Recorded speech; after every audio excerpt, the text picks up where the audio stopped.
বাংলার পরিবর্তন নতুন সরকার গঠন, সাধারণ মানুষের ইচ্ছাস কতটা নিজের দিনের কি বলবেন? আজকে সাধারণ মানুষের জন্যই তো আমরা এখানে। আজকে যে আমরা যে আসনে আমরা ২০৭টা আসন নিয়ে আমরা এখানে এসেছি, বিজেপি সরকার ক্ষমতায় এসেছে, সেটা কিন্তু আজকে সাধারণ মানুষের জন্য। আজকে ওনাদের জন্য, তাহলে ওনাদের যে উচ্ছ্বাস, ওনাদের যে ভালোবাসা, সব মিলিয়ে আজকে আমরা এখানে। বিষ্ণুপুর একদম শিল্পীর ঘরানা আমরা বলতে পারি, কি কি উন্নয়নের আশা রাখছেন সাধারণ মানুষের উদ্দেশ্যে?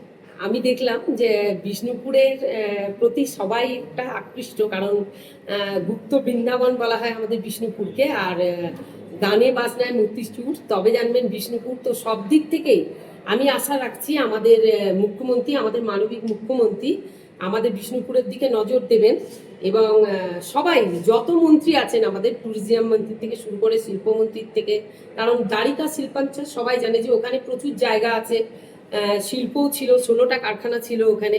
আস্তে আস্তে আমি আশা রাখছি আমি আমাদের সরকার যেভাবে এগিয়ে চলেছেন, আমরা পরবর্তী দিনগুলি আমাদের বিষ্ণুপুর একটা ভালো জায়গায় যাবে জানি। হেরিটেজ শহর তৈরি হবে আমাদের বিষ্ণুপুর। আর কি কি পরিকল্পনা রাখছেন, কি কি আবেদন জানাচ্ছেন মুখ্যমন্ত্রী সুবিধা? আবেদন আমি রেখেছি শিল্প গড়ে তোলার জন্য, যেগুলো আমাদের আগের সরকারের আমলে যেগুলো বন্ধ হয়ে গেছে সিন্ডিকেটের দৌড়াতে, সেগুলোকে খোলার আবেদন জানিয়েছি। আর আপনার মন্দির নগরী বিষ্ণুপুরকে সুন্দরভাবে সাজিয়ে তোলার জন্য আমাদের শঙ্কর ঘোষ মহাশয় আছেন, ওনাকেও আবেদন জানিয়েছি। স্বাস্থ্যমন্ত্রী, যেটা আমাদের হাসপাতাল 6টা আছে, আমডাংরা হাসপাতাল, কাকিল্লা, রাধানগর হাসপাতাল, ভরা হাসপাতাল আর হচ্ছে আপনার আমডাংরা আর বেলসুরিয়া, তো ওইগুলো 6টার জন্যই আবেদন দিয়েছি, যেন পুনরায় আবার আগের মতো ফিরে আসে। কারণ এখন কিছুই নেই, এখন না আছে ডাক্তার, না আছে চিকিৎসা, তাই ওগুলো যেন আবার ফিরে আসে। কারণ মূল ভিত্তি আমাদের পুরো পশ্চিমবঙ্গটাই কিন্তু গ্রামের উপর ডিপেন্ড করে আছে।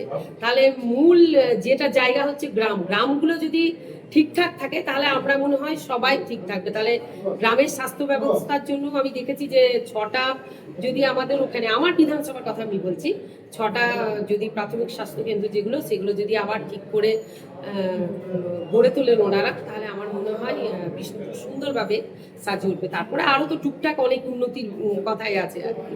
কারণ আগের বিগত সরকার যেগুলো শুধু তো নিজেদের পকেট ভরিয়েছেন, ওনারা তো মানুষের জন্য আসেননি, মানুষের কাজও করেননি। কিন্তু আমরা চাইবো, আর আমি জানি যে আমাদের মুখ্যমন্ত্রী যেভাবে এগিয়ে চলেছেন, মানুষের কথা ভাবছেন, আমরা ভারত আবার জগতে সবাই শ্রেষ্ঠ আসনে যাবে। এই গানের লাইন যেটা আছে, সেটা আমাদের সত্যিই হবে আমাদের মানবিক মুখ্যমন্ত্রীর সহযোগিতায়।